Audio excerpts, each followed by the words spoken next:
All right. Good afternoon, everyone. All right. So we have almost 69 attendees in this today's webinar. So siguro po bago natin simulan ng lahat, kamustahan po muna tayo. If you can see the reaction function in your Zoom control panel, please let us know what are your current feelings about attending today's event. May it be a happy react or a sad react because this might be an incentive for a course that you're attending.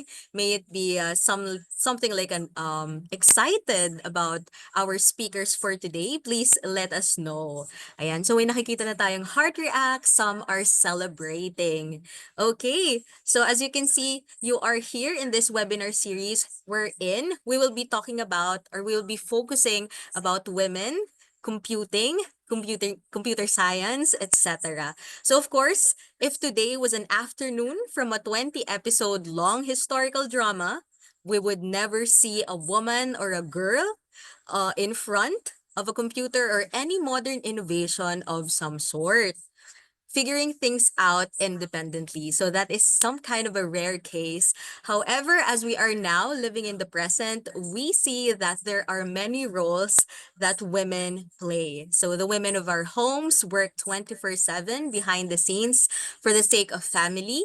Women in education make efforts to create safe spaces and a competitive learning environment for children.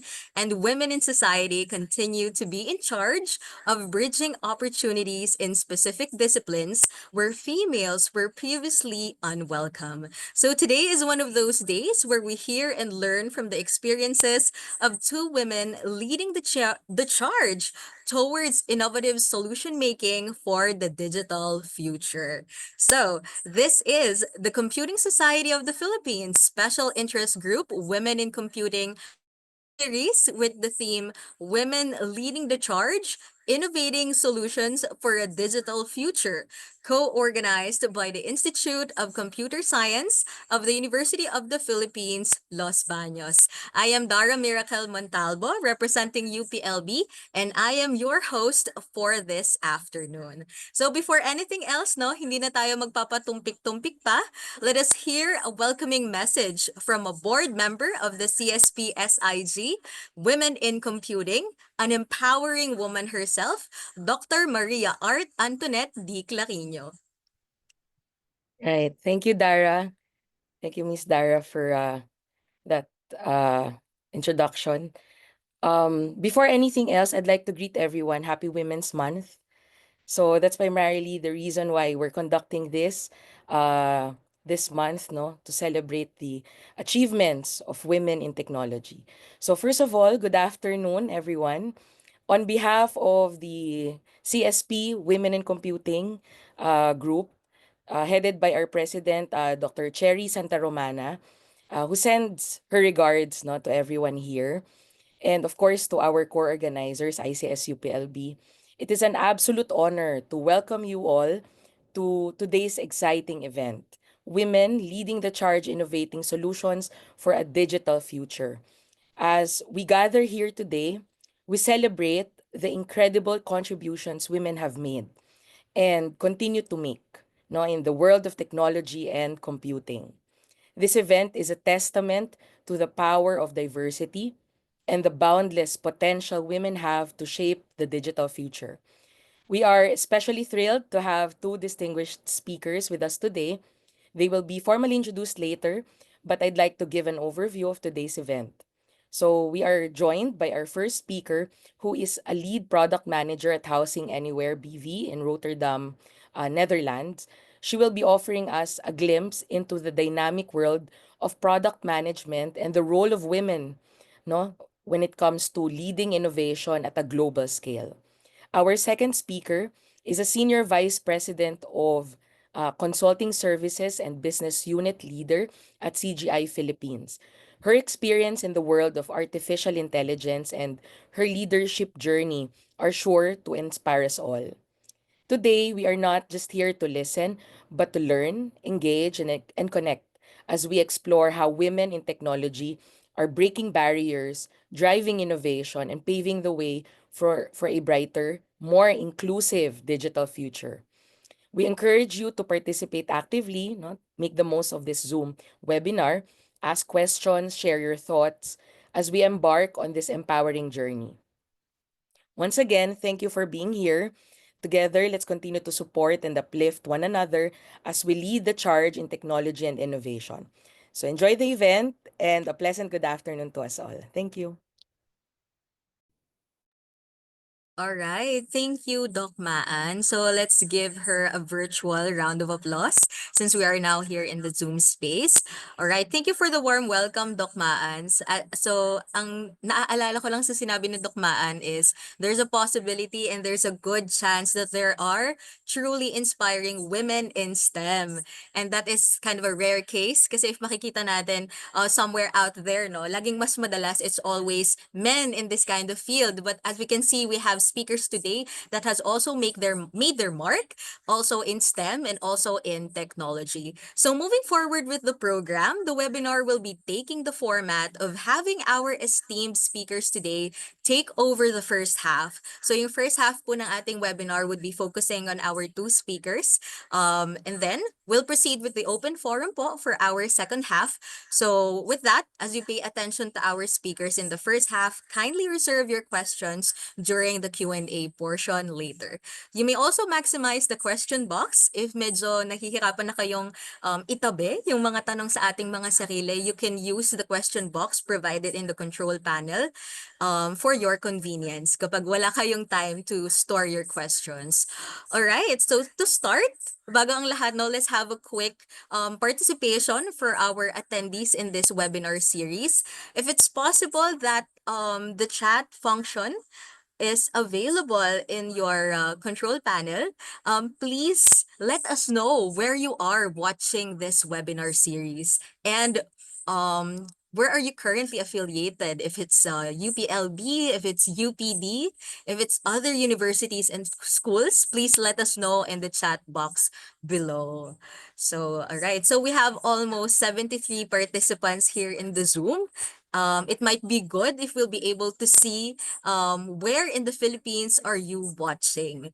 But if it's not possible, no? If it's not possible, maybe we can see reactions again from our participants. Maybe a heart react. Heart? Ano ba ibig sabihin ng heart? UPLB ba yun? UPD ba? Green na heart react? Okay. So, medyo wala ata tayong chat function, no? But as you can see, nakakakita ko ng mga like reacts, mga haha reacts, ganyan, mga hearts. So, ina-assume ko yung heart reacts, UPLB ba lahat yan? UPLB ba tayong lahat dyan? Alright. Sige. So, since we're not able to look into where our participants are, I'm pretty sure that all of us are interested in this webinar series. That is why we are all here. So, as we can see from the attendees, we also have participants that are not directly affiliated with computer science. May nakita po ako from CAFS. So, hello po from CAFS. So, for the other guests, guest lang po kasi yung nakita ko. So, welcome po to our guests wherever you may be watching this webinar series. Okay, so since we have interacted quite with each other, no, and we are now familiar with how the program works, let's now introduce our first speaker.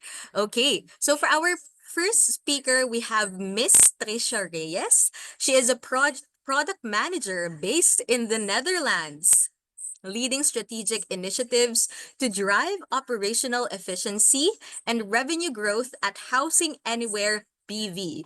With a background in both engineering and business, she focuses on delivering products that align with key business objectives.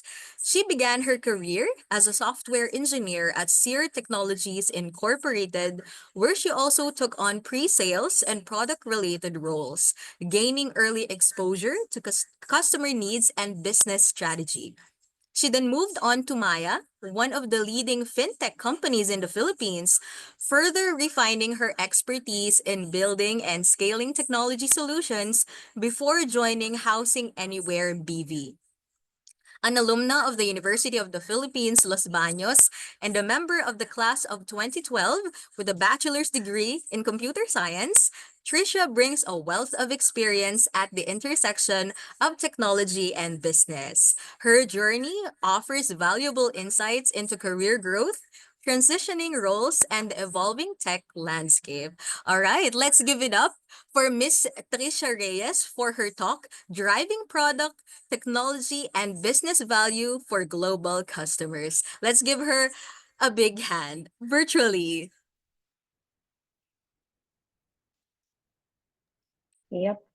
Good afternoon. So I think I'm gonna be correct this time. So I greeted everyone earlier with a good morning because I'm currently indeed in the Netherlands. So it's 8 past 8 in the morning, and I'm really happy to be invited by two of my most admired professors when I was in the university. So I'm happy to be part of this event for the women. And also I saw some attendees that are not women. So I'm really happy to see like, okay, men supporting women.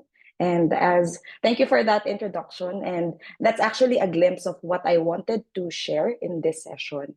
Driving product, technology, and business values for global customers.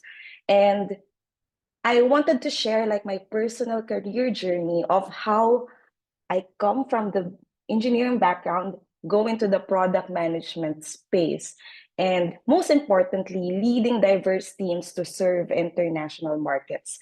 And most of the time, we would see engineers and also product managers, leaders, executives in the market or in the technology space, and they are mostly men. And I'm happy to share my journey and hopefully positive influence that encourage people that, okay, regardless of your gender, regardless of your background, as long as you strive and be in the right opportunity, you could explore different career paths in your goals or in your objectives in life.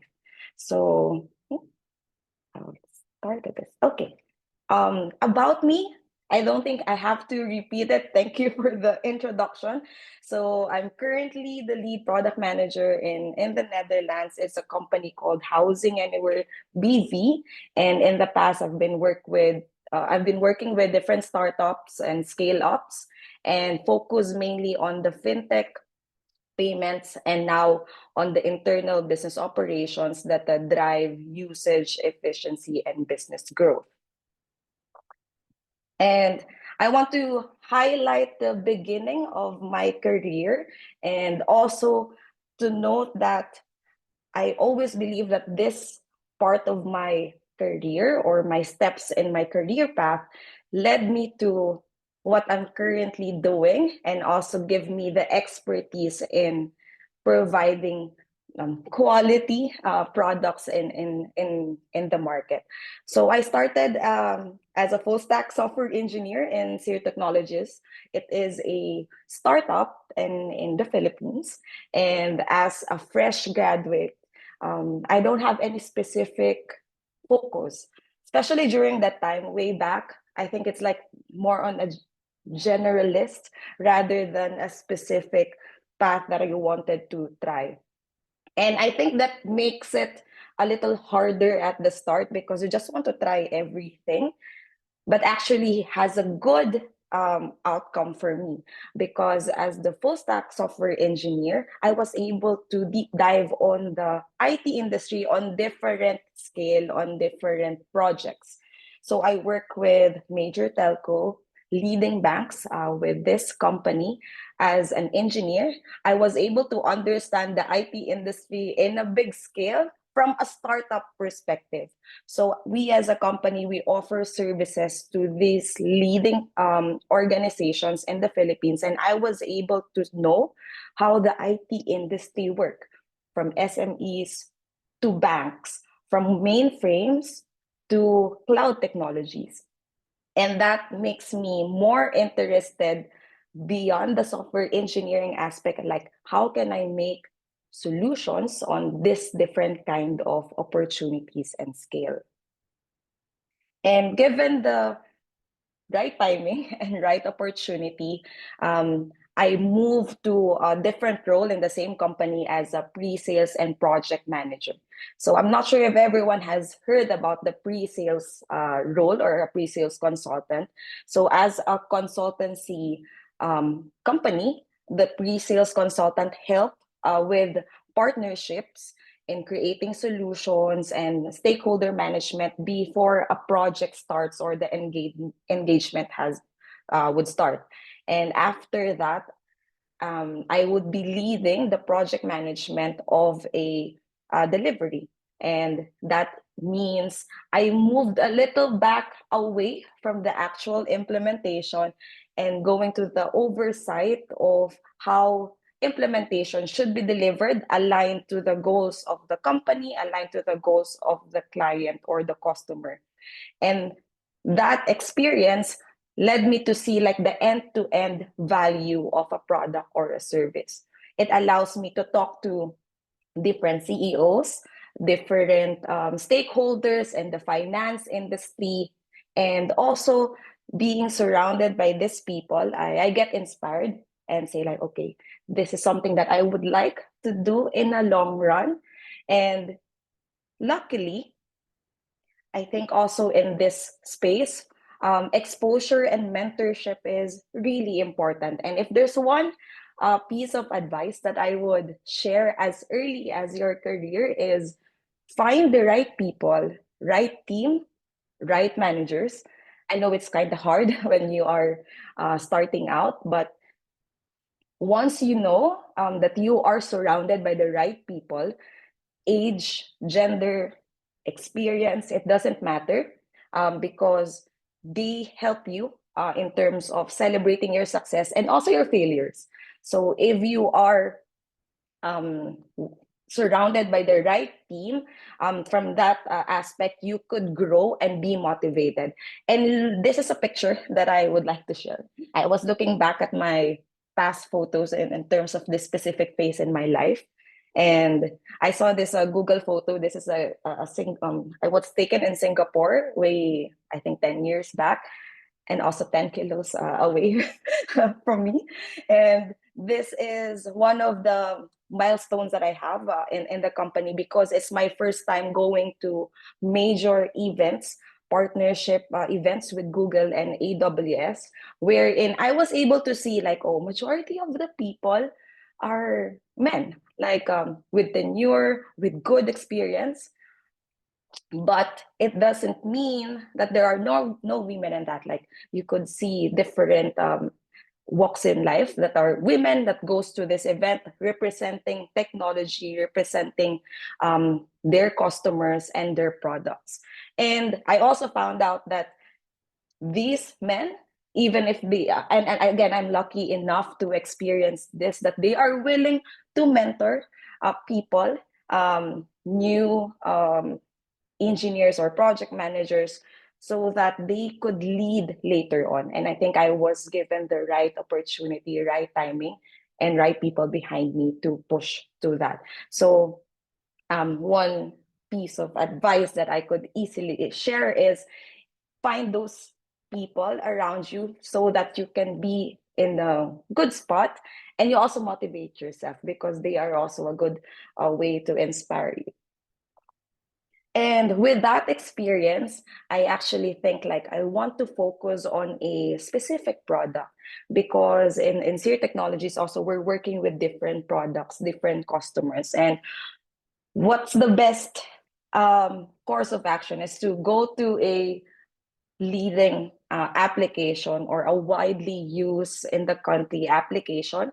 During that time, it was PayMaya. It's rebranded now as Maya. So I hope you know the company because I put it's one of the leading apps. It's quite popular still. And right now they're focused on the bank aspect. And during that time, we are moving also from now to a digital bank. And there are different aspects of PayMaya. We have Smart Padala, we have the usage in the mobile app, we could pay, and also there's a bank aspect to that.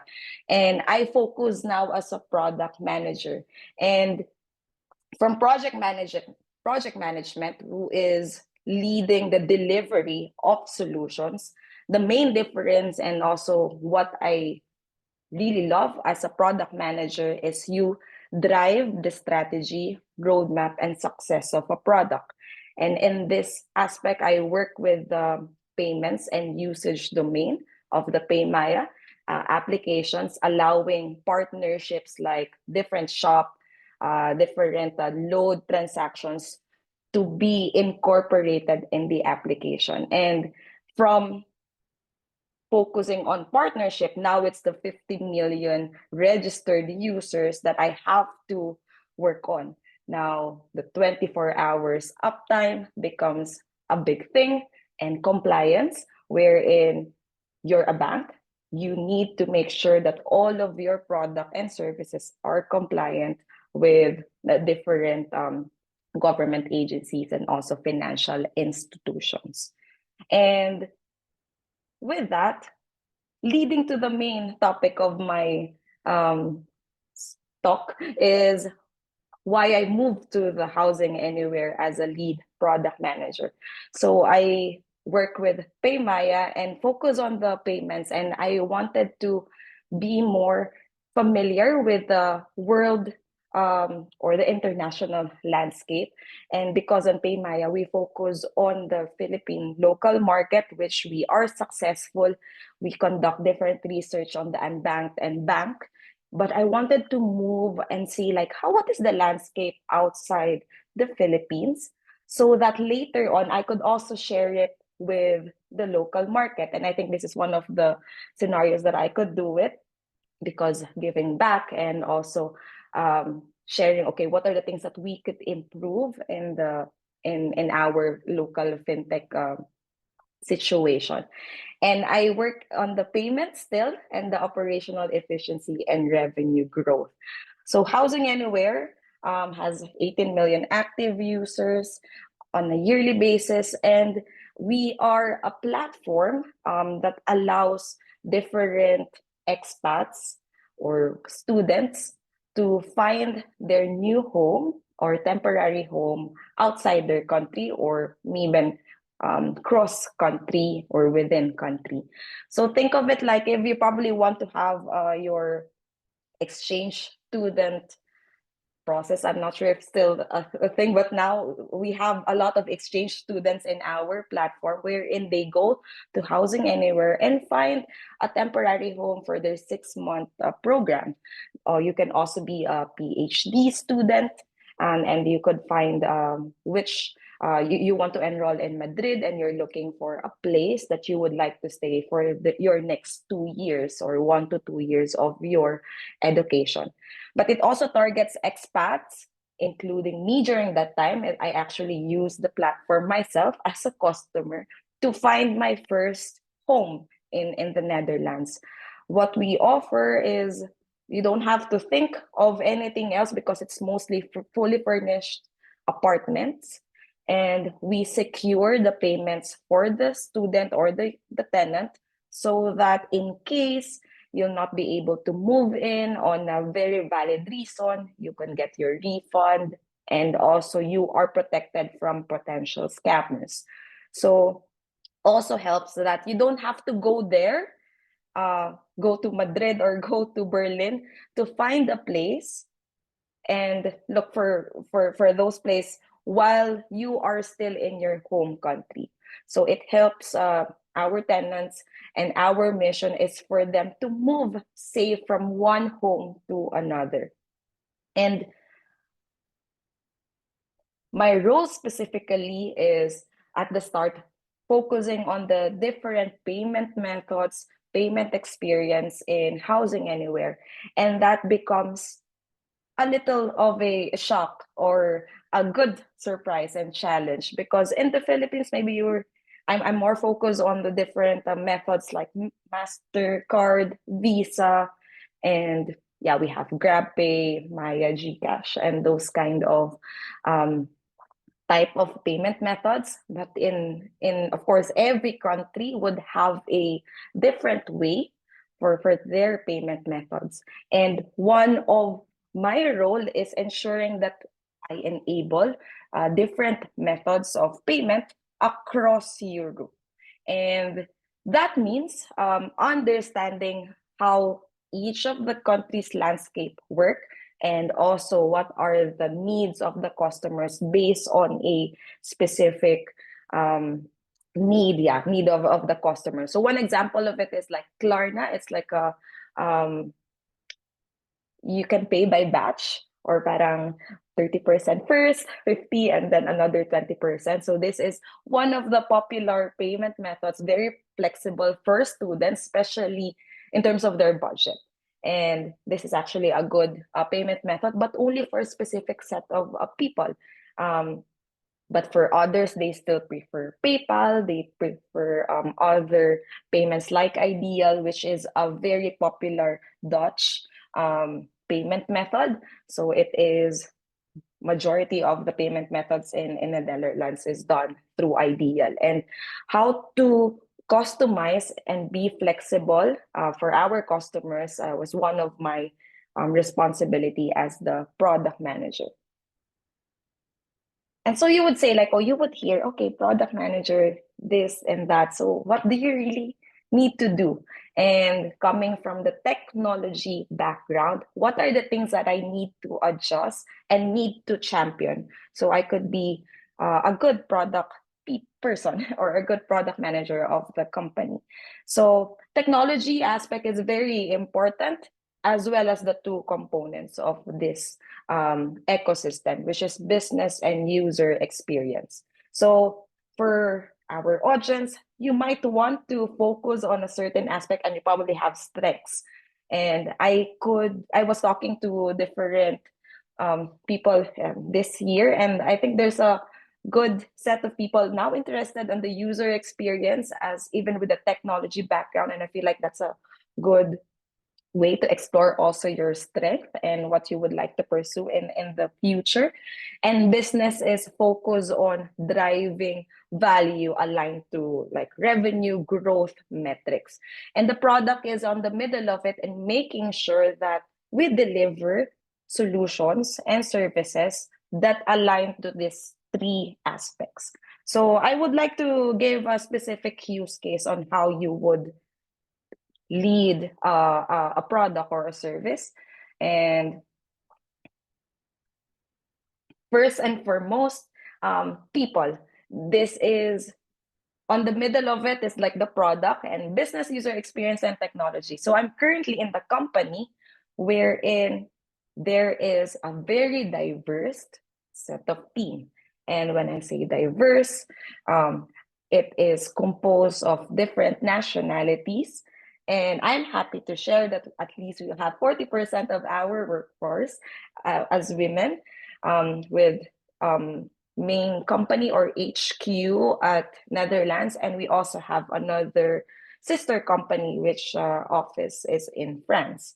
So our age group lies from 17 to 55, and we have interns, we have tenure engineers, we also have different set of team members coming from different countries.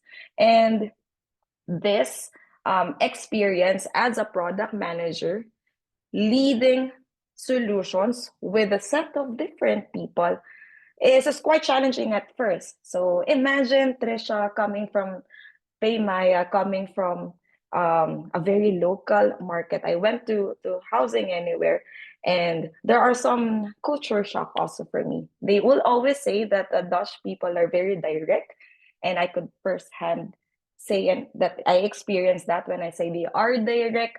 They're really straight to the point. For us, we normally say like, okay, I'm trying to provide feedback. Us from the Southeast Asia, we try to be more polite, like, oh, this is a good idea, but maybe you could do this. But for some culture, like, that doesn't make sense, change that. And that shift in terms of communication could be a culture shock.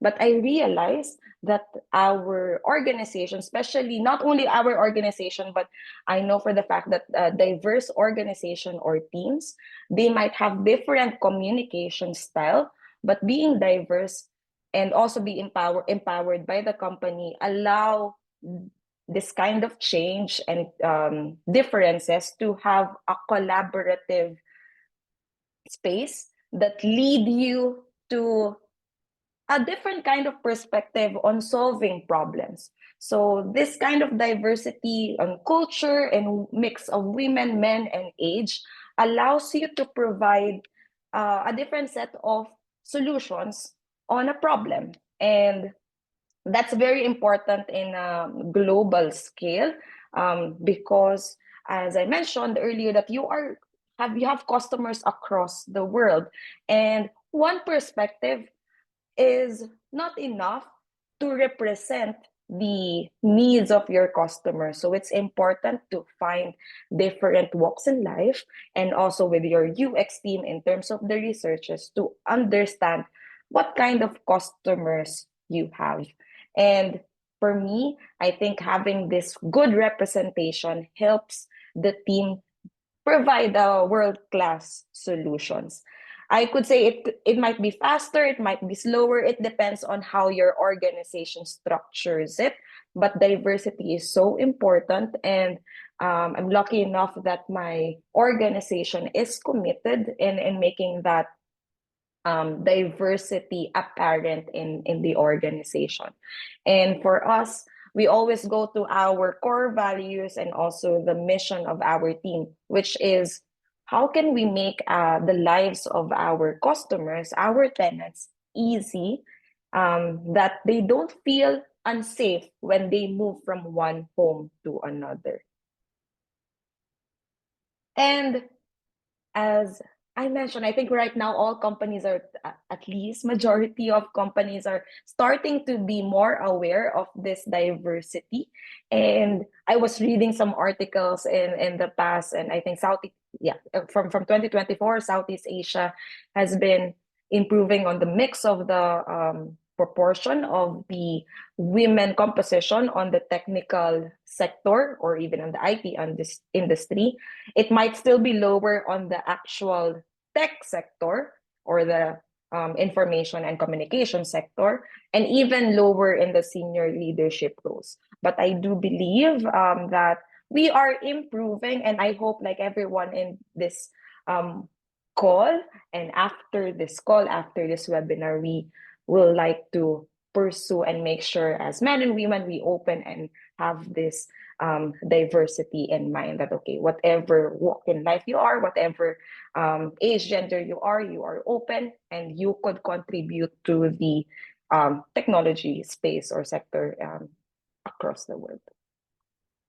So I want to give you one use case and one example of how product managers would lead a solution, a product, or a release.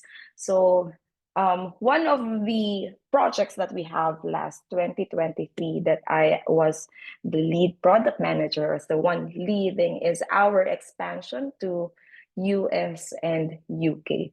So Housing Anywhere is one of the leading platforms in Europe, and our main customers and clients are Netherlands and Spain and Germany.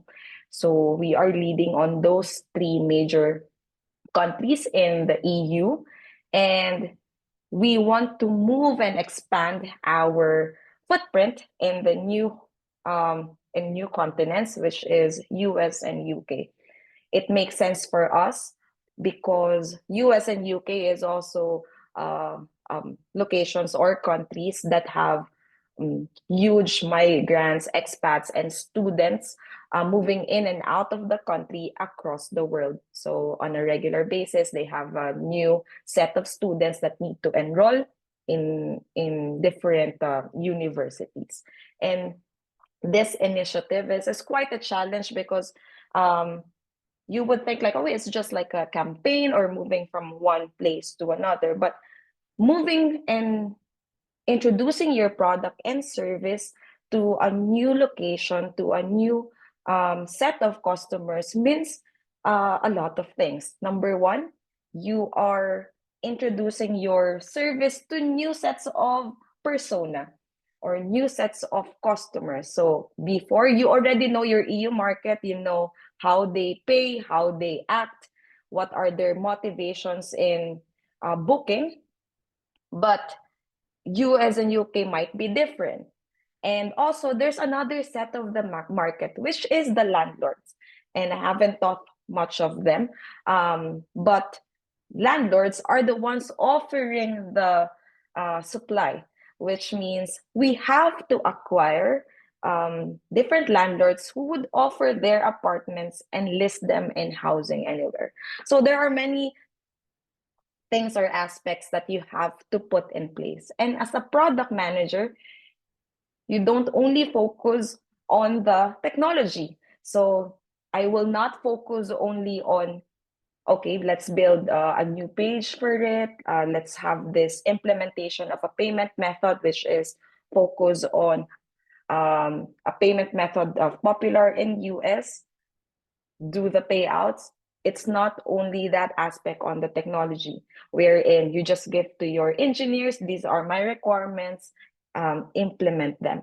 It's not that. You have to think of what is the impact on the business and what is the goal, what is your strategy, as well as the user experience. Is the product going to be the same for the EU, or it's going to be different? So what are the steps of launching a new service or product? Of course, I tried to minimize them in this webinar, but put a highlight for everyone to just see a glimpse of what you have to think. And as a leader of launching a new service or product, what do you have to do? So me, as I work for this initiative, we have to conduct user research, usability, and also different interviews, quantitative and qualitative, to understand the market. And we have, based on that analysis and findings, we have to define our strategy, goals, and roadmap.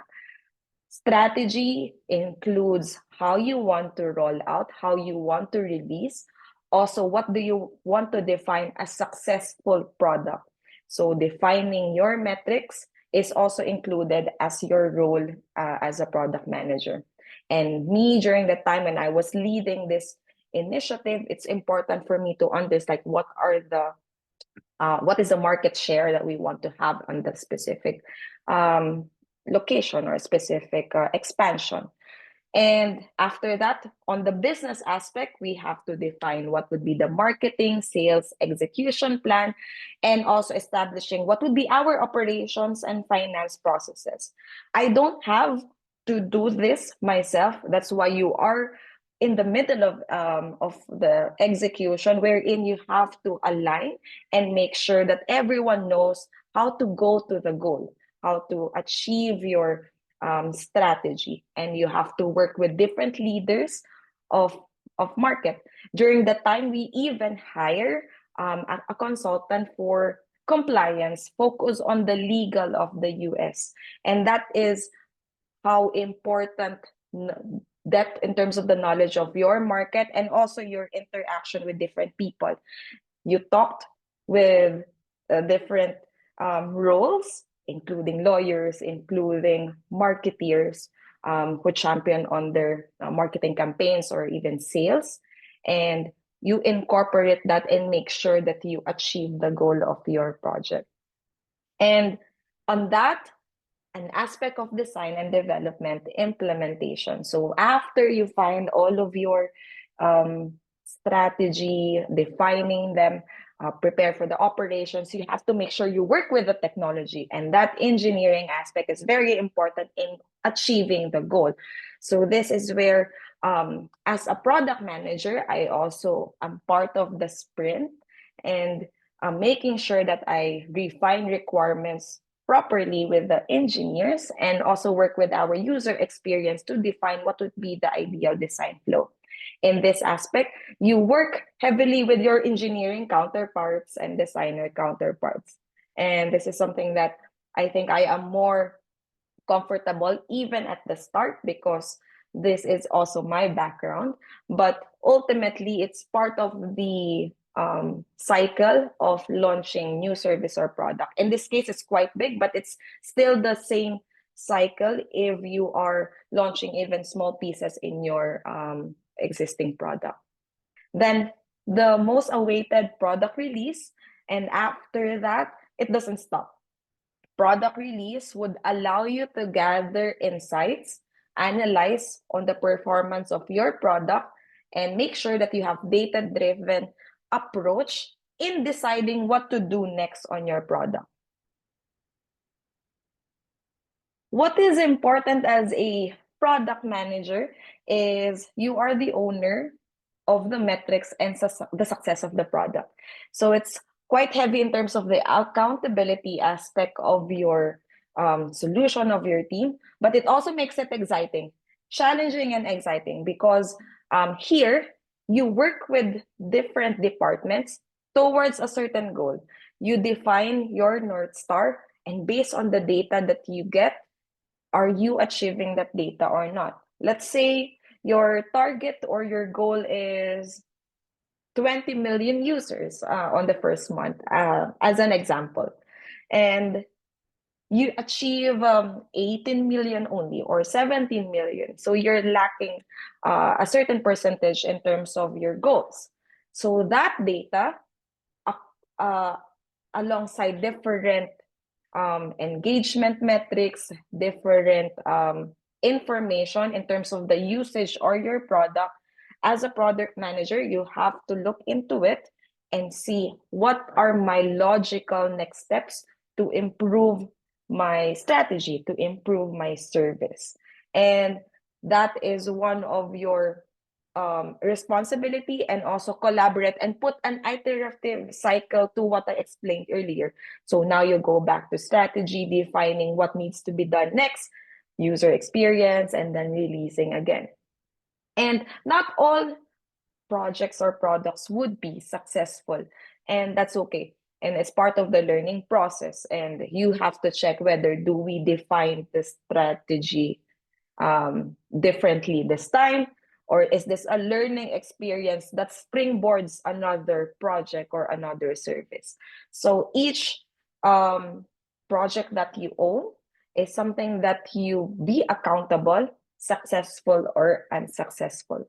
But having this kind of setup will allow you to be accountable of what you decide and incorporate in your product.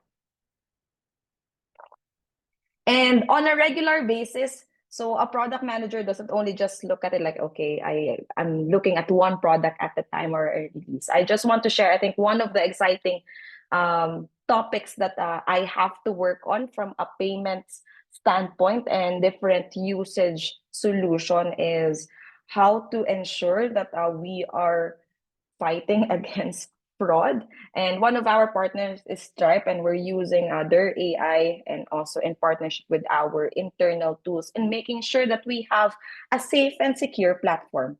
And this is one of the aspects that I'm always excited about. It's like a technology improving your process in identifying who are the payment frauds or like phishing attempts in the organization or in the platform. So you would see that there are multiple processes and steps that we incorporate. And as a product manager, I work with different third-party platforms, internal tools, and making sure that we have a trusted and safe environment.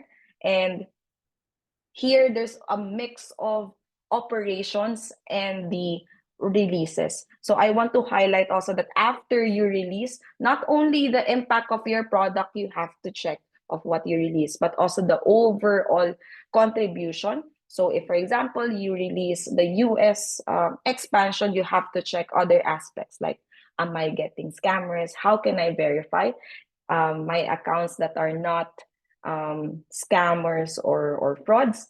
And this is part of your decision-making process as a product manager.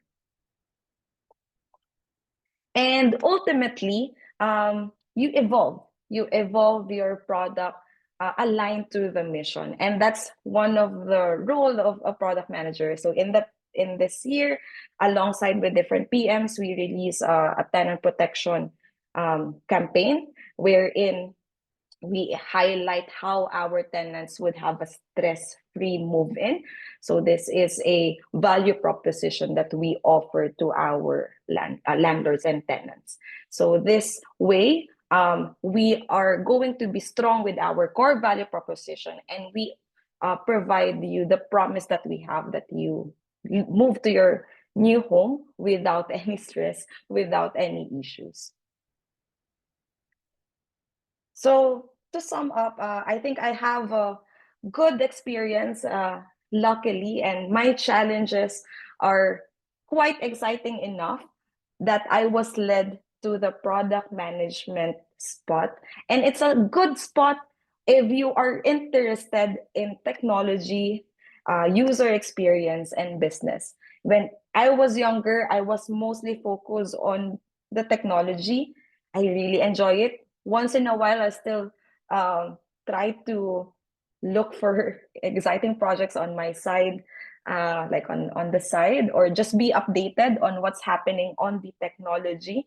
But I find it really interesting to lead, to create my own ideas, innovations, and present it to the company, lead different teams, talk to different people as a product manager, and offer that to the customers with a good experience. So being on the center of that is a sweet spot to have the different knowledge of the process. And I think this is something that I currently enjoy and I would continue doing in the next years of my career. And my experience is a testament also that women can lead regardless from where you are, even from the Philippines or the Netherlands. Even when I was in the Philippines, I am really empowered with good people to lead, to work with big projects, regardless of how young I was. And it also means that women can lead world-class solutions, especially us Filipinos, in the field of technology. And I hope also my experience with also the men that are here in the call we would create this kind of collaboration and environment that we have a collaborative space for everyone. So I hope this kind of like a small snapshot of my journey could help you like identify, okay, what are the options that I have when after graduating, or maybe you already know what you would like to try.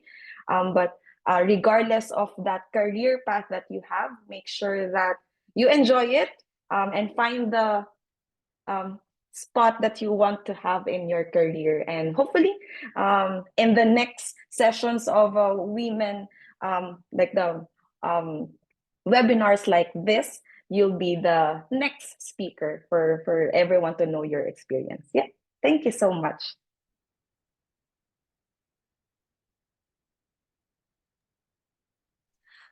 All right. Thank you po, Ma'am Trisha, Miss Trisha, for your very inspiring talk, no? Since we're talking now about the global market, no? Actually po, ako rin po ay may mga questions na nakahanda po sa inyo, Miss Trisha, for later. Dahil ako po ay isang Maya user. Wow. Nagulat po ako. Sabi ko, wow, yung speaker namin, nag-work siya sa Maya. Nagta-try ako mag-save. Lalo ko na-motivate ma'am nag-save kasi it's a woman behind Maya. Alright, sige po. So for others din po who are also reserving their questions, let's leave it for later since we'll be having our next speaker naman po for this afternoon. Okay, so introducing our second speaker po, of course, it's also a woman. Miss Jill De Jesus has 29 years of solid experience in the IT industry on ERP application systems development, implementation, and production support. She has 18 years of experience in people, staff, team management, and 9 years in business process services. She has excellent leadership and managerial skills across all IT competencies and specializes in working across global teams. For the past 6 years, she has been responsible for managing CGI Philippines Global Delivery Center, comprised of 2,000 members working across different industries and clients. Her industry experience includes financial services, asset and wealth management, retail and consumer services, manufacturing, and cross industry. Her BPS domains also includes AI-enabled customer operations, multilingual service desk, global business services, and digital transformation. So let's have our second speaker now. Let's give her a virtual round of applause. Miss Jill Charmaine de Jesus for her talk, Breaking Barriers, Women in AI and the Skills for Success.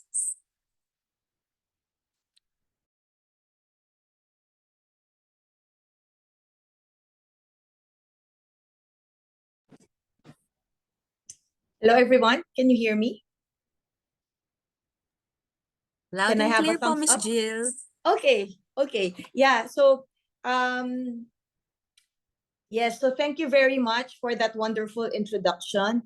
Um, yeah. So, I'm Jill De Jesus. I'm also a graduate. So, similar as Trisha, graduate of UP Los Baños, the BS Computer Science program. But I don't want to mention the year. So, it starts with 199. Okay. Yeah, so I'm here to talk about well, a bit of my journey as well, and maybe how you as the new generation can also adapt and make sure that you have the skills ready in our new environment right now, in our new AI world. Um, so I'll be speaking a little bit about what it is in the industry today, what it is working for a global company, um, what were the skills that I was able to utilize as I go up into my journey, and maybe what future skills that you could also have um, in order to prepare you for that for your own career journey. Okay, so we can start now with yeah, so I'll be talking about our introduction, how we set women, our role in AI, what are the skills needed in order to succeed, as mentioned, and then we can have a quick question and answer along with Trisha. Okay. So I guess I don't need to tell you, but the world right now is very dynamic. There are a lot of changes with the different economic growth in different countries. We have some trade wars. There are some countries that are also having an aging population, where are some countries are also overaging. We have extreme weather changes. A lot of our cities are also interconnected now with the advent of smart cities and the advent of interconnectivity. Um, the pandemic has also changed a lot of our the ways of working. But with that, we have a lot of also new digital natives now, generational. There are also a lot of changes that are happening, and of course, our consumers are getting also more and more aware. The access of information is there across all of the generations, across all of the consumers. So what does this mean from an AI perspective? So a lot of you might have been hearing about AI, what since the boom of chat GPT, it has really been at the forefront, or even the new buzzword. But technically, AI has been there for the longest time. It's just that now it has really accelerated. So, in order for if we go to the next slide, in it really started, the boom in AI really started in 2020. And that is because of the chat GPT, So every organization, every company is trying to come up with their own AI strategy. And you've heard Trisha earlier, even their own organization on how they are embedding it in all of their products. So it's really a race. It's really a race, I would say.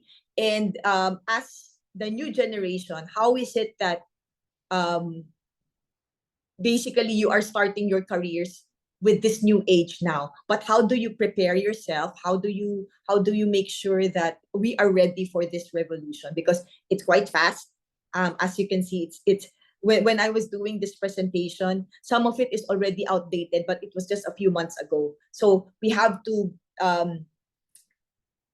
realize that it is here, it is upon us, it is a revolution. It's similar to the time that internet was starting, and it really changed the game, not just for careers and not just for our own skill set, but even in our personal lives.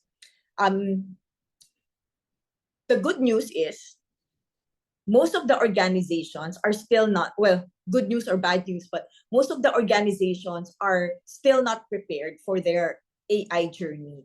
And maybe to put a step back, I'm currently working with CGI Philippines. CGI, it is a global company, and we provide IT and business process services. We've been present in 40 different countries, and across the world, there are 90,000 professionals working under CGI. So we have a lot of clients wherein we have around 5,000 clients across the globe, and we have a lot of discussions with them. And some of them, they have some changing priorities. This year, we have seen that there is a lot of interest, of course, on AI, but there are also some organizations that are not yet sure how they start their AI journey.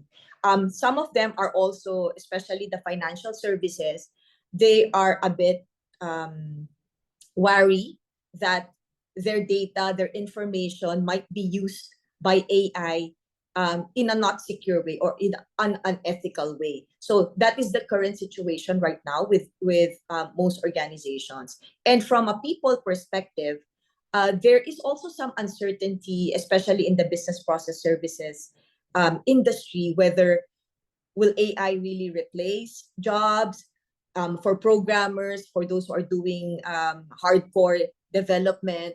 A lot of the source code is now generated by GitHub, Copilot. So what is next for us as technology? So me, I also graduated as computer science. But what is our advantage? How can we adapt, or how can we ensure that we are ahead of this AI and make ourselves still relevant? So I would like to focus on some skills that would be helpful for us. And it says here women, but I know that there are men participants. And I excuse me if I'm using a lot of the terminology women, but these skills are also still applicable to all, I would say. But before that, maybe I'd like to greet everyone a happy International Women's Month, especially hearing Trisha and some of our facilitators and educators that are part of the Women in Computing Society. So congratulations on being part of this group, and also happy International Women's Month. So having said that, one very key skill that, let's be honest, women are more emotionally intelligent than men. It also starts with the adolescent stage, right? When we say comparing an 18-year-old girl or woman versus an 18-year-old man, there is a difference in the maturity. And even though there is a large reliance now on some business processes with AI, that emotional intelligence, that is still an advantage that women can have. So we have always been at the forefront of that good communication, and it's not just limited here when it came to the AI age, but I'd like to share in my own journey when I started. I was in computer science, but during my first job, which is in San Miguel Beer, San Miguel Brewing Group, we were not given, most of the women were put into training roles, or we were put into roles that require communication with in my case before, I was sent to different sites all over the Philippines to train our salesmen, beer salesmen, train the warehouse, train but the development jobs, the programming jobs, that was left with the men. But I don't see it as a disadvantage. It took me some time to, in San Miguel before, maybe a step back again. In San Miguel before, there were several positions that are permanent. And we were hired as contractors, and we were not given the same benefits as San Miguel employees. So what happened was, in order to become permanent, you needed to apply. But most of those jobs, but this was 20 years ago, okay, so it's not prevalent right now. Most of those hardcore development jobs that required you to be on site, to be at the head office, was given to men. I was trying to get in touch, and can I be part of the development team? I want to be into SAP because that was the in thing at the time, which is the ERP system. But I was always given documentation tasks, training tasks. So again, it worked out for me. What so happened was I took on those documentation jobs. I became a technical documentation specialist. So I did all of the documentation, and because of that communication skill, I may not be the best programmer, I may not be the best developer, but because I was able to speak with the business and understand their pain points, I thought that gave me an edge. So I was because of that visibility that I had with the business, when some of our head of the company left San Miguel, when he went to a different company, then I was one of the first one that he contacted to join that company. So because of my visibility, and because I was a good communicator. So it's not always the technical skills that would make you succeed, but that emotional intelligence, how you deal with people. I was in different provinces. I was dealing with warehouse salesmen. I was dealing with salesmen, and bridging that gap. I think Trisha also mentioned that bridging that gap between technology and the business was what led me to that successful transfer into another organization. So yeah, so emotional intelligence is very important. Way back then, it's already very important, but even so now in the age of AI, if you go to the next slide, AI cannot stand on its own. It still needs to learn. It still needs that human in the loop, what we call it, in order for it to be better, in order for it to be trained. But if it's being trained garbage, so similar to the old days, garbage in, garbage out, it's the same with AI.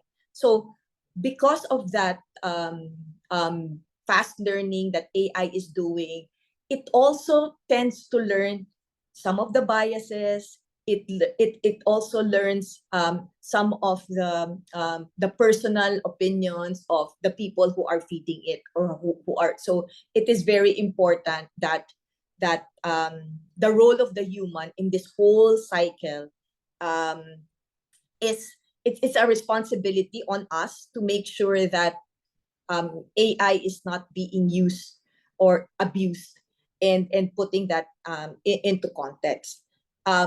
So at this stage, if we go to the next slide, I'll give you a very practical example. In CGI, we have what we call a chatbot, and it uses artificial intelligence, generative AI. It uses natural language processing. And we use this chatbot in order to speak with different nationalities, because we have a lot of global clients. But what we notice, so even though it is already understanding the sentiment, understanding via chat, it still cannot detect the if there is a negative sentiment that is on the tone of voice. And I'm also looking at some of the newer tools right now, some other tools that are being used like Amazon Connect, and we see the sentiment analysis there. It doesn't always capture. We were reviewing some of the calls that was stored in the system, and it was saying that there's a negative sentiment. But if you listen to the call and if you listen to it, there wasn't really a negative sentiment, but the caller was maybe speaking in a very loud voice. So there's still some adoption and that empathy that humans have. AI is still not there, but it is coming very fast. So let's say we'll take advantage that we still have this advantage over AI before it really starts to learn more about that sentiment analysis, that emotional intelligence that we humans still possess right now. Okay, so that's the first skill, emotional intelligence. The second skill is innovation and adaptability. So innovation, I would say the reason why I think that women are more advanced when it comes to innovation. We have always been diverse. So whenever there is a group of men and then you only have one woman, the insights that a woman brings is quite different from all of the others. So gender is just one part of it, but you could always have diversity in terms of the background, diversity in terms of cultural diversity. So I'm not limiting it to women, but having that different mindset or having that open mindset is very important. And innovation, adaptability is another thing, because if we do not really innovate, and we are not willing to adapt to change, like as I mentioned, right now it's already very fast. In the old days when we were old days no in the old days when we were doing our programming, and then it's very very very manual, right? You do your program, you do the functions, you do the but then there became object oriented programming, so it's almost like drag and drop, and then eventually it evolved, and now we have AI to do the programming. But if you do not understand the underlying process behind that, you would also be left behind. So adapting to change and making sure that you always look for better things to do something, should always be part of your culture, should always be part of your DNA. And do not be afraid of what is happening, because the first step is really awareness and making sure that you know, so that you are able to innovate and adapt. But what if you do not know how to innovate? As long as you have one of these three ingredients, you should be able to innovate. So I would assume everybody, all of us here, because you're part of this computing society, you already have that technology part. Check. If you're not creative, you say, okay, I'm not creative, but I am curious enough. Then you can still you partner or you collaborate with somebody who is creative in order to build that innovation. It doesn't really happen in a single person. So as long as you have one of the three, or let's say we have our artistic or right-brained people, they're very curious, they're very creative, but they don't have that technology background. So again, it doesn't have to happen in isolation. As long as you have one of the three ingredients: curiosity, creativity, partner with somebody with technology. So it's not just innovation, but it's collaboration that would spur in more new products, new services, and help us to really be at the forefront. Okay, so that's the second. The third skill: ethical and inclusive thinking. So women generally, we have a stronger sense of responsibility. It's more of, I would say, not to disillusion the men here, but that social responsibility that is ingrained in women. And if you look at it, we have a lot of women who are leading in AI ethics. We have Timnit Gebru, we have Joy Bulamwini, and we are really championing fairness, transparency, and equity. We have been in the forefront, mostly because as globally, in Philippines, we're a bit lucky because we are a matriarchal society, so women here are a bit more powerful. But I've experienced it in other countries wherein there's still a bias against women. And I work a lot with India and Asia Pacific, and I can see that bias is there. So who better to embed or remove that bias and fairness in AI, but people who actually experience that bias. So when we build our own GPTs, or when we build our own AI solutions, this is always at the top of our mind. We make sure that it is ethical. We make sure that it is inclusive. As I said earlier, garbage in, garbage out. So as long as you're developing that GPT or AI solutions in an ethical and inclusive manner, and making sure that the risk and compliance is being met, that will also make make your clients or future clients be more trusting that, okay, you have thought about this, it's a responsible use of AI, it's not being misused in any way, and that would bring more that credibility. Okay. Yep, so that's the third skill that is needed. Continuous learning. So yeah, the we are in technology, and it is very fast, it is very yeah, we need to be able to adapt. And even though myself, I'm already not to brag, but I'm already the country leader for CGI Philippines. I had around 2,000 people doing IT services, but I always keep myself abreast of what is happening. When it was at the advent of robotics process automation, I got a certification in UiPath, business analysis. When it was at the advent before of ITSM, IT service management, I got certified in ITIL.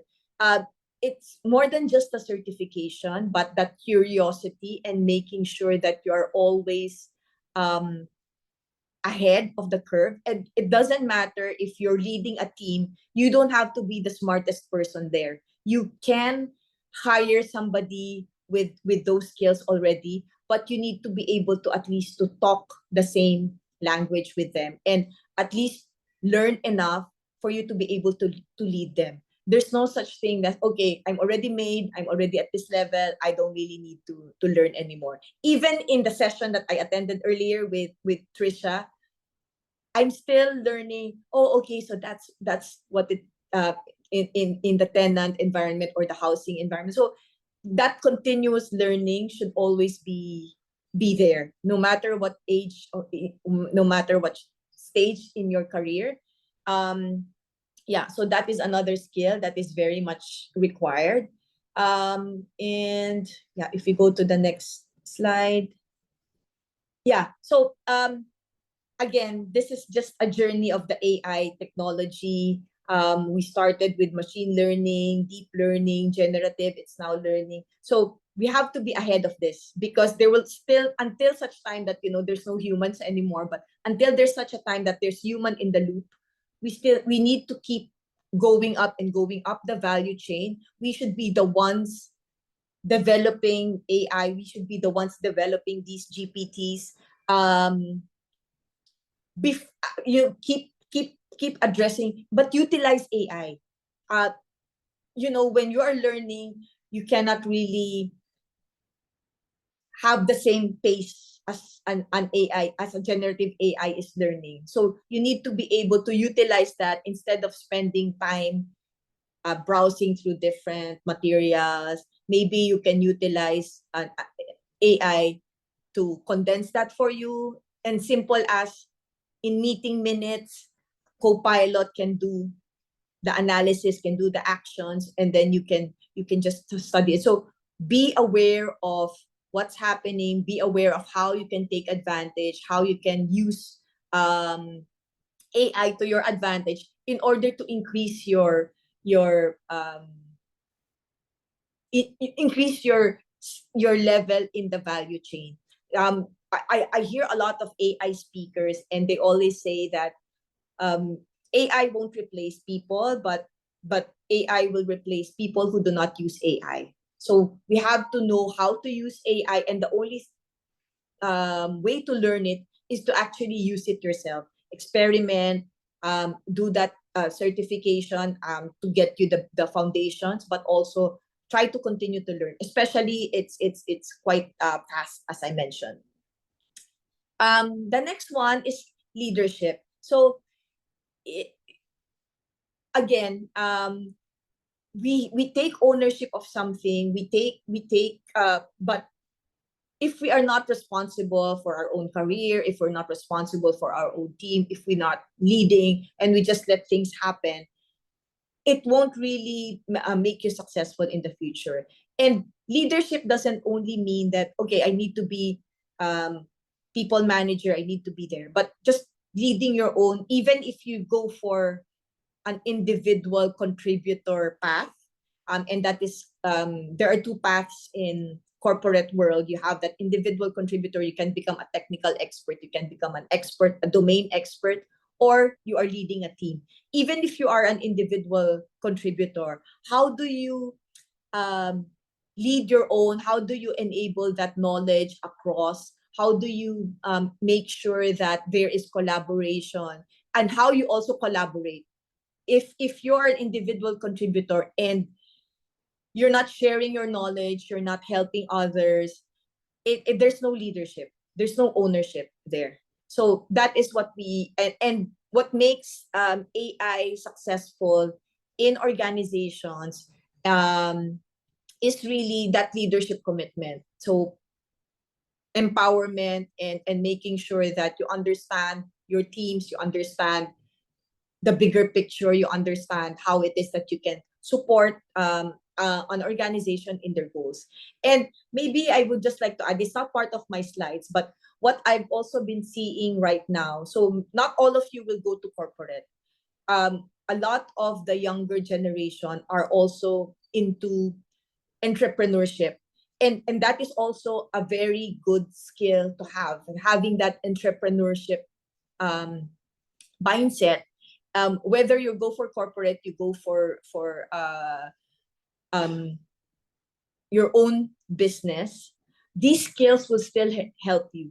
These skills would still, and in fact, I think being an entrepreneur could be one of the future skills, because what we're seeing right now, there's a lot of nationalization, ongoing localization in some, even the bigger countries, like you have Canada, you have US.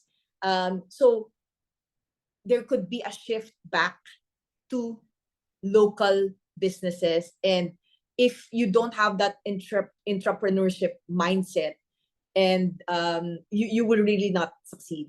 So having that balance and having that open mind, okay, should I work in an organization, in a corporate, or should I work on my own business?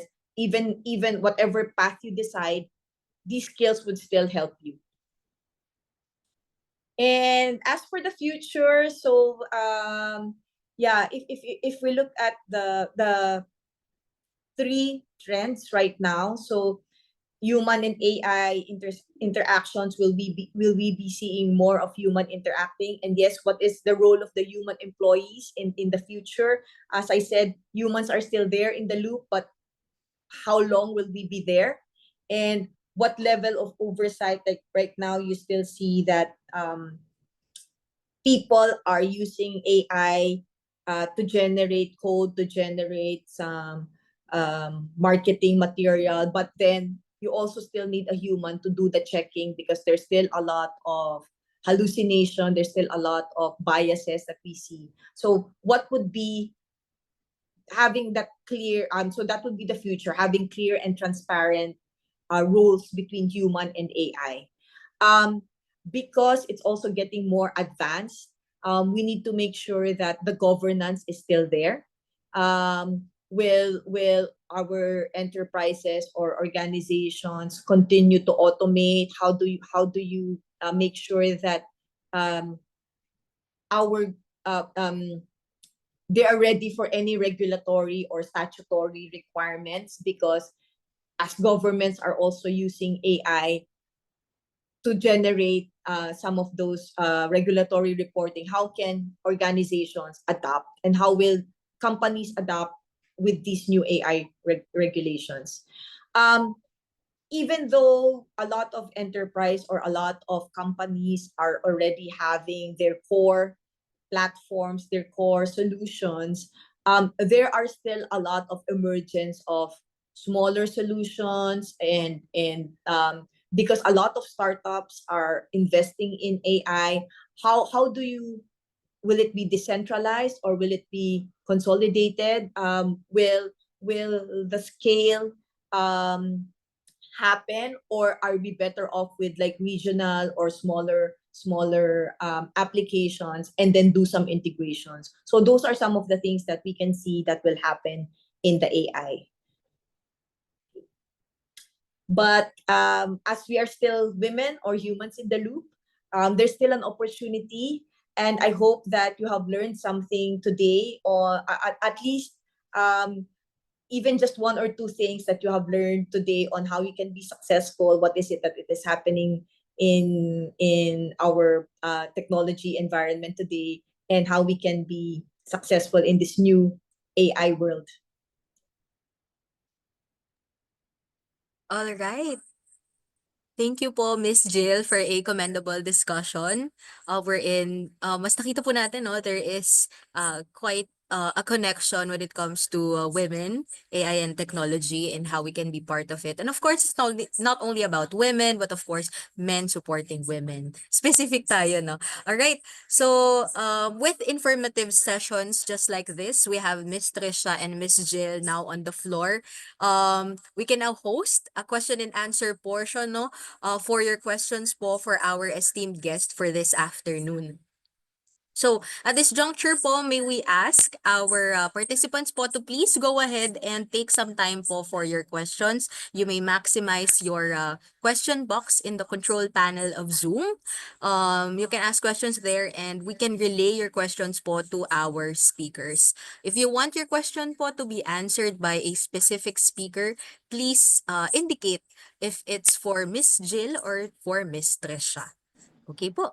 So again, if you have questions po, please use our Q&A box. We'll be relaying your questions to our speakers.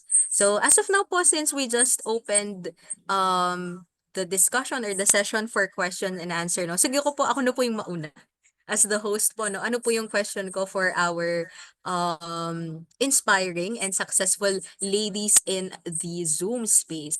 Okay po. So, very interested po ako since both of you po were part of the global market, the global business, no? So, bilang ako po ay isang young professional, and of course for our participants as well. So, is there a specific skill po ba skill, course, or niche that students or professionals, young professionals like me, should be working on this early if we wish to be part of the competitive global market. Ayun po. So, siguro po we can have first si Miss Trisha. Baka medyo makahinga ng konti si Miss Jill from her presentation. Yeah. So I think for young professionals, skill, it depends, I think, in terms of the trend right now, and also your strength and focus. It's quite hard to say focus on AI if it's not your interest. Though you could see the trends na like what Miss Jill mentioned, how companies are striving to find the right solution for their own product and also how they can offer it to their customers. So it's something that's good to focus on. But if your focus and your heart is on designing, or your heart is in being the best Python engineer, I think you should focus on that, which is more going to help you in the future rather than switching in the middle and then like, okay, I need to follow my heart and find something that is more suitable for my strength and my goals. So I'm answering and not answering your question because I feel it is quite unique for everyone, because if you follow only trends, it's like remember when there's a boom of nurses when like 10 or 20 years ago, and then you would find people, oh, it's not my passion, and for others it is their passion to go to the medical field. So I think it's the same for any industry. So I think right now you should focus on what you feel you would be interested in the next few years of your career. And in my experience, I don't have it when I started. So I go to the approach, I want to try all. So I move to like a general approach and see what would I really like and what is my strength. During that time, I feel like my strength is implementation or coding, technology. Then I recently found out, okay, I think like Miss Jill mentioned earlier, it is how you talk to your stakeholders, like communication, being in the center of the delivery is what makes me happy. It's quite challenging, but it's also what makes me still on the game. So I hope I would suggest finding that sweet path, like, okay, what's my strength or what is my what I like. So that would be my answer. But yeah, I think one of the topics right now is like AI and also on the side of design. So that's something that I heard a lot of people trying to find and figure out if it's something for them. Okay po. Thank you po, Miss Trisha. Actually po ay nakakaano siya, nakakagaan ng loob. Okay po, Miss Jill, how about you po? Yeah, so for me, I can relate to what Trisha mentioned, no, depending on what is the boom. Just to share, when I was applying for college way back nga in 19X something, my parents sort of dictated. Kasi my first I had a commerce course in LaSalle. I applied for UP Los Baños. My first choice is computer science. My second choice is food science. Diba? That was my and then I also had applied for physical therapy in USP. So medyo I was at a loss. I did not know what I wanted to do. But I was lucky enough because I really wanted to go to LaSalle. Love life lang. I had so I really wanted to go to LaSalle, but then my parents, no, why will you go? And no offense to LaSalle here, but you already passed UP. It is a quota course. So I ended up with UP Los Baños. And what happened? I as much what Miss Trisha mentioned, I fell in love with coding. I fell in love with the logic. I fell in love with helping people, uh, giving solutions to their problems. So I was lucky. I ended up in a field that I like speaking with people. I like so I would say if you want to penetrate or you want to be able to expand to the global market, just be confident. And if it's something that you know that you like, do not force. As Miss Trisha mentioned, do not force it. Whatever is your strength, you will find what it is that you like to do, because it's cliche, but it doesn't sound like work if you like what you want to do. Even there would be some challenges for sure, but if you are confident, you have to prepare yourself. The global market, as you said, is quite competitive, and there are I've also experienced working in a Filipino company, and I started with the Filipino company, um, and I like the global better because it's more exciting. It's more exciting. It comes with its own challenges, and I also had some opportunities before to be assigned abroad. So confidence, be bold. You will be put in situations. When I was starting in CGI, and the other countries are not as advanced as when it comes to no, not as advanced when it comes to diversity. I came to a point where I was attending meetings, and all of them were old, tall, white men. I was the only woman there.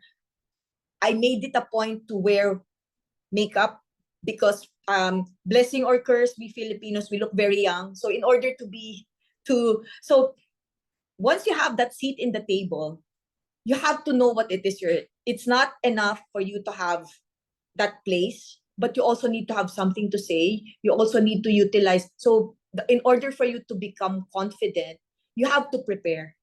You have to make sure that you have the knowledge. Knowledge is really very powerful.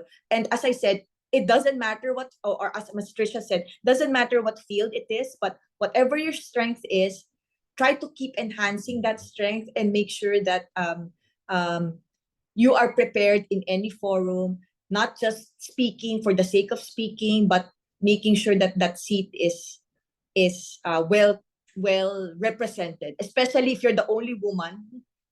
If you're the only woman there, there was a time when I was invited to a meeting, and they did not know that I was part of the discussion, that I was already dialed in.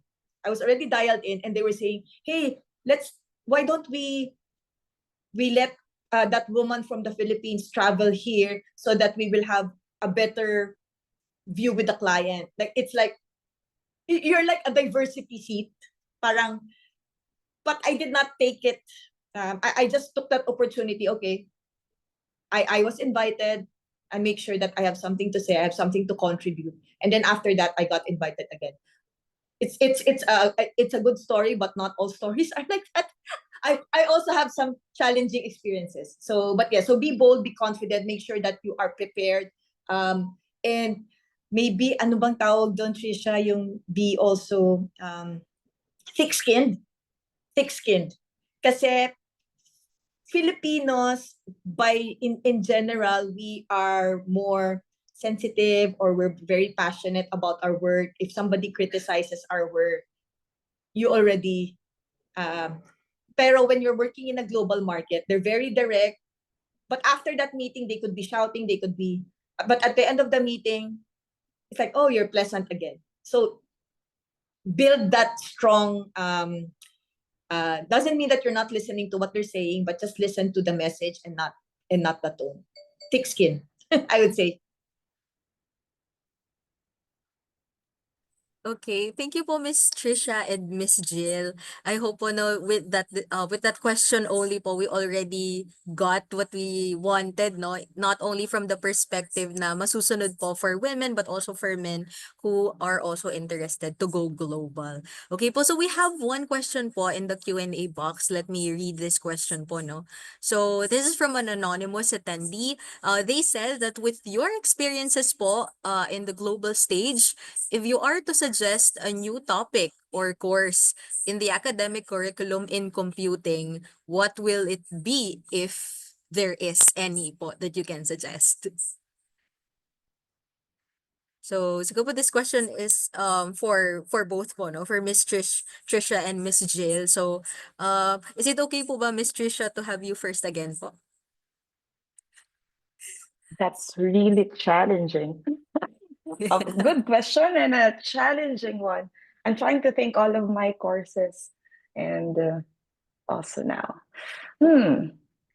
Com-sci course, no? Com-sci course? Yes po. Or it could be any elective. Okay. Com-sci course. I've Maybe at elective po recently siguro, checked. Miss Trisha. Okay. Pero I saw, if not mistaken, this week a post from Sir Reggie, that there was a for AI already. So I think that's one. Because what I remember also when I was studying is how the university tries to adapt with the current trends, like machine learning or those that are very foundation to the current trends, which I think could be a good balance. So feeling ko, I think the ICS is now trying to adapt to these trends already. I because I saw Sir Regis post, so I think he saves me for this question. But if there is an elective, um, I would be really biased to say that I would like to have design courses and also the more on the soft skills on the project management or product management. Just because when you are young, you're trying to be more adapt or more familiar when it comes to the different fields that you could touch, because like Miss Jill mentioned in her presentation, not everyone would also go to the corporate life. They would like to try business, they would like to try freelance. I see a lot of people posting on remote working as a different role, could be engineer, a designer. So for me, I would have a bias that it would be a good to see elective on how you could introduce technology to both product management and design. So you could use in that elective, for example, real use cases, or like a similar like an SP, like projects wherein how you would tackle design projects, the fundamentals of design, user experience, and also on the product management, how you would be familiar with the combination of business technology and design. So I think that would be it. On top of what has been about to be offered in the succeeding semesters, which I saw like are related to AI. Okay po. Thank you. Thank you po, Miss Trisha, no, for answering the question. Although medyo nabigla po ata kayo. So let's have now po Miss Jill, if there is a suggestion po. Yeah, so I've been hearing also about product design, service design, and I've seen other countries already offering, hindi nga siya elective only eh. It's really a course. Also Singapore offers it, even in India and UK, they have this service design, product design. So if we cannot launch a full curriculum on that, that would be very interesting, especially what I've noticed in the younger generation now. Or maybe that's just a difference from seeing it in my own kids. So I have 3 kids. Some of them are more interested in design, some of them are more interested in IT and technology. So that would be a good elective, maybe start with an elective. But what I would suggest, on the soft skill side, if we can have more of real life, maybe a different type of course na hindi siya theoretical, but case studies and more of almost like a mini internship that you can do within the campus, or maybe tie up with companies, kasi like plugging, no, our company, we do hire interns, especially pero we require a longer time for them to be able to I know in UPLB the internship is only 120 hours, I think. Oo, 1 sem. But if we can have some sort of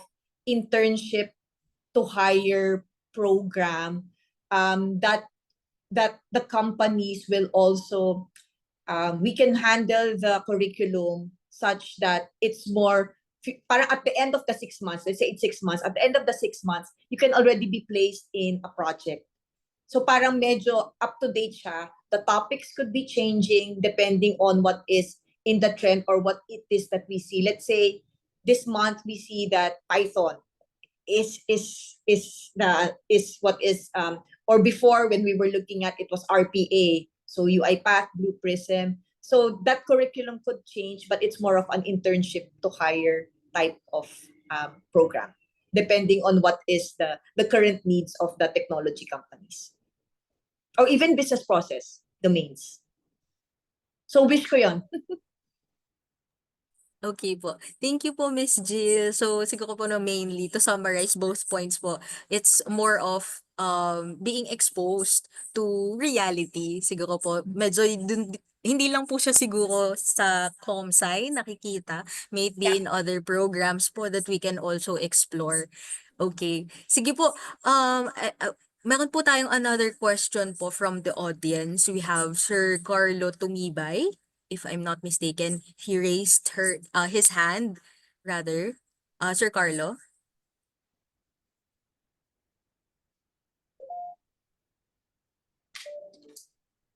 Okay po. Currently po ay naka-mute lang po si Sir Carlo, no? If there are other participants po who also has their questions po, you can maximize the Q&A. So, we can have both Miss Jill and Miss Trisha answer them po this afternoon. Okay po. Currently po, I think hindi po nakakapag connect si Sir Carlo. Maybe there is some kind of difficulty. Siguro po, I'll just be asking another question po. From someone I know, they asked po the question na after hearing your discussions po, no, what was your personal mantra naman daw po as a woman who has bravely entered fields that you were both unfamiliar with? Because as we can see po, both of your fields po, as of now, were not sabihin na natin directly related to computer science po if we are talking about your undergraduate degrees. More of there's only an implication that you applied po, if I'm not mistaken, your what you have learned in the program of BS Computer Science. So maybe you can share po your personal mantra that maybe others po in the Zoom space are also might also be interested in po to know. Siguro po let's have Miss Trisha po ulit, if it's okay. Mantra. I actually don't have one. I feel like I I try to be the confident version of myself. So I actually agree with Miss Jill. I would share something very similar to what Miss Jill shared earlier. I remember when I was younger, sitting with a lot of Singaporeans and a lot of non-Filipinos in a meeting. And if you know me in person, I'm very small, petite, and they are all tall.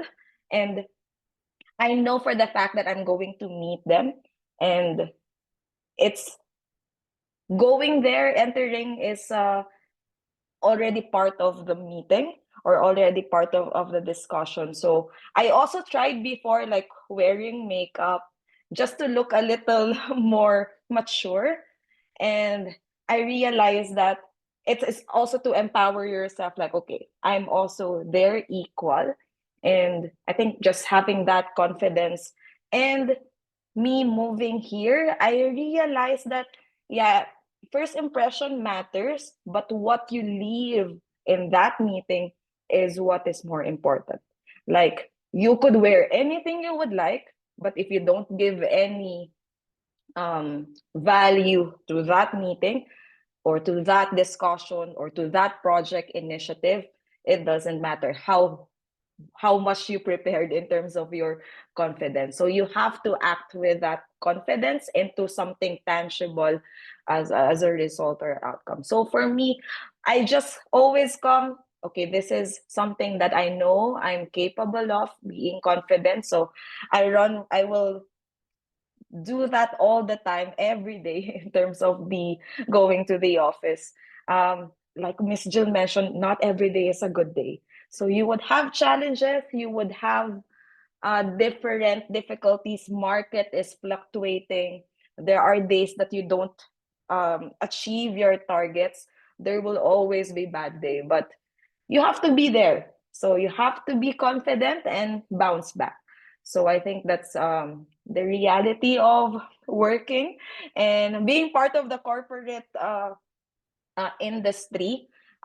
You are there to deliver, and you have to be confident on what you could offer to your product. Else, if no one is confident about yourself, if you're not confident about yourself, how can others be confident on how you would deliver or how would you perform? So start within yourself. And again, even if it's a challenging day, you can bounce back tomorrow, or take a step back and rest, and then fight again. So I think that's my daily mantra, not only in terms of the technology or work itself, but just going there, be there. So your presence and your own confidence matters. Yeah. Okay po, bounce back according to Miss Trisha. How about you po, Miss Jill? Ako, simple lang yung rule ko eh. It's do unto others, which is the golden rule. Daya, do unto others what you want them to do unto you. So when there are times that you're dealing with a difficult customer, or in our case sometimes a difficult colleague, always try to imagine maybe they're undergoing something or what it is in their shoes, and try to still approach it with how you would want to be approached in the same way. So parang yun lang, very simple lang. At the end of the day, if it's work, it's just work. It's not your, parang you work to live. Sabi dami kong cliche. But yeah, just do unto them and try to put yourself in other people's shoes, and that's how you will be able to understand better and relate with them better. So simple rules. All right po. Thank you po, Miss Jill. So, we now have two mantras po, no, that we can work on if we want to also penetrate the global market as well. Okay po, so seeing there are no other question po, it looks like we have covered all the inquiries as of this moment. So, if there are still pahabol questions, no, from our participants po, please still maximize po our Zoom chat box until the end of the program. So, of course, before we leave po the Zoom space, let us first, of course, award our esteemed guest our certificates for this afternoon's event. So, let me read first the citation po before we turn over virtually our certificates. So, for the certificate po, the Computing Society of the Philippines Special Interest Group for Women in Computing.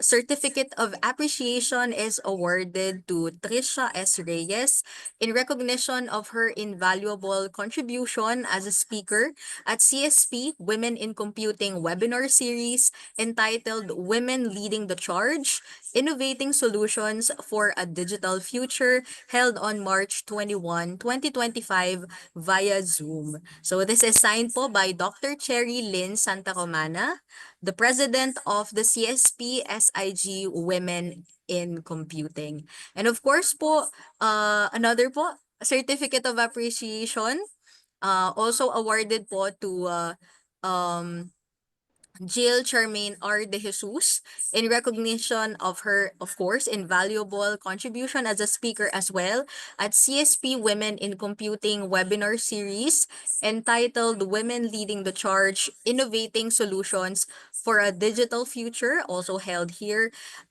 March 21, 2025 via Zoom, also signed virtually by the President, Dr. Cherilyn Santa Romana of the CSP SIG Women in Computing. Okay po. So, of course, since we have now arrived po at the end of our event, let's have a show of heart reactions. If you enjoyed our webinar today, But of course, before anything else po, before you leave the Zoom space po, please fill up the evaluation form. Ay, sorry po, I apologize. Of course, bakit ko naman po makakalimutan? Let's have first our closing remarks po from Assistant Professor Riza Mercado, the head of the ICS Organizing Committee of the University of the Philippines, Los Baños.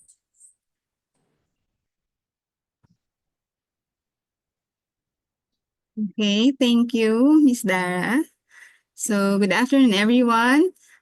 As we draw near to the end of our program, on behalf of the Institute of Computer Science, University of the Philippines, Los Baños, we would like to extend our heartfelt gratitude to Ms. Trisha Reyes and Ms. Jill Charmaine de Jesus for sharing their invaluable knowledge, insights, and their own journey, their own stories in computing. So we have learned from them the challenges, not only the challenges, but at the same time, the remarkable achievements, the boundless potential of women in the field of computing, specifically in AI, which is a trend now. No?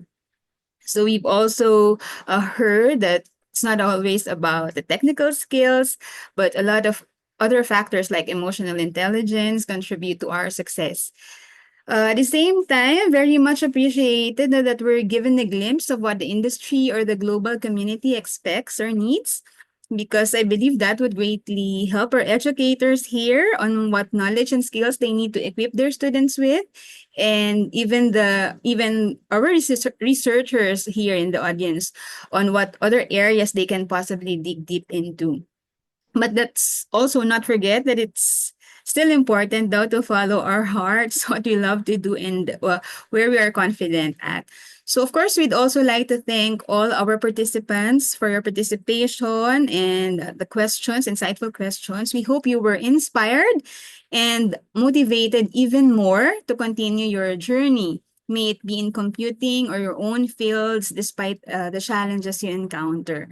So we'd also like to thank the Computing Society of the Philippines, a special interest group for women in computing, for organizing this webinar series. Also, thank you to the members of the organizing committee from the Institute, ICS of UPLB, and of course, UPLB Digital Innovation Center for helping us host this webinar via Zoom. So as we conclude, let's all carry forward the inspiration and knowledge we have gained today wherever we go, into our classrooms, workplaces, and communities. So let's continue to support one another and break down barriers that hinder progress, and let's all contribute meaningfully to the ever-evolving field of computing. So thank you once again, and let's continue to empower, inspire, and uplift each other while innovating solutions for a more inclusive digital future for all. Thank you. Thank you po, Ma'am Riza, for the closing remarks po, no? So, here we are. Medyo naging excited po ako earlier for our participants po. If you have the time, please scan the QR code in your screens po for the evaluation form for this CSP Women in Computing webinar series. So your comments and suggestions in improving external activities such as this would greatly benefit the committees that are handling events such as this.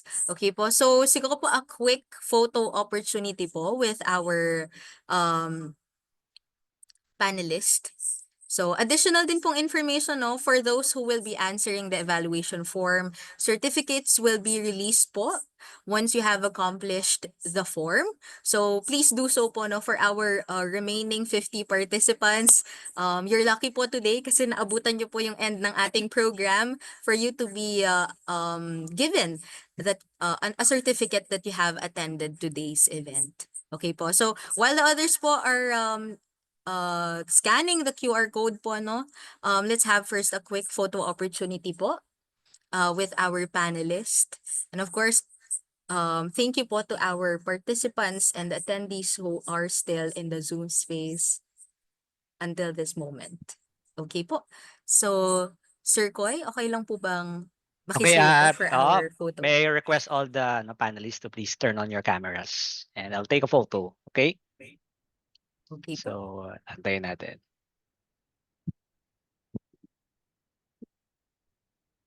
Okay, 1, 2, 3, smile.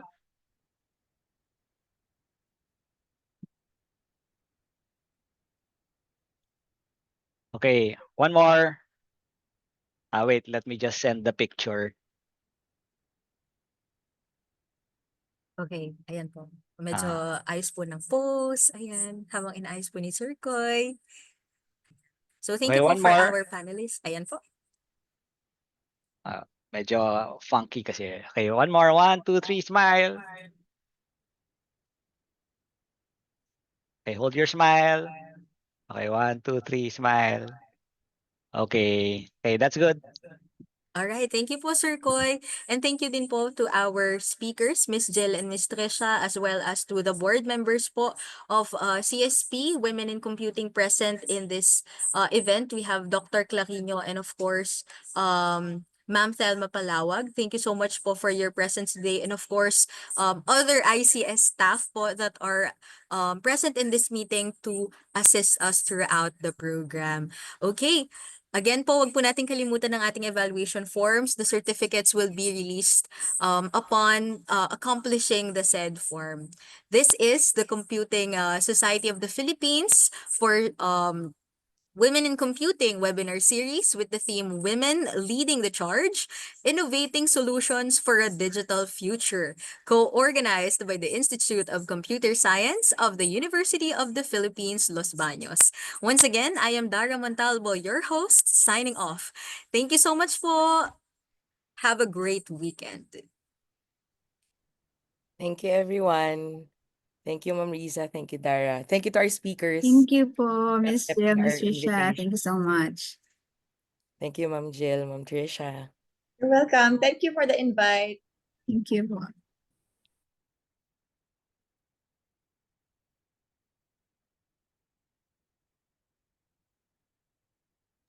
For our Yes. attendees po, we can leave na po once we have accomplished the Google Forms. Thank you so much po.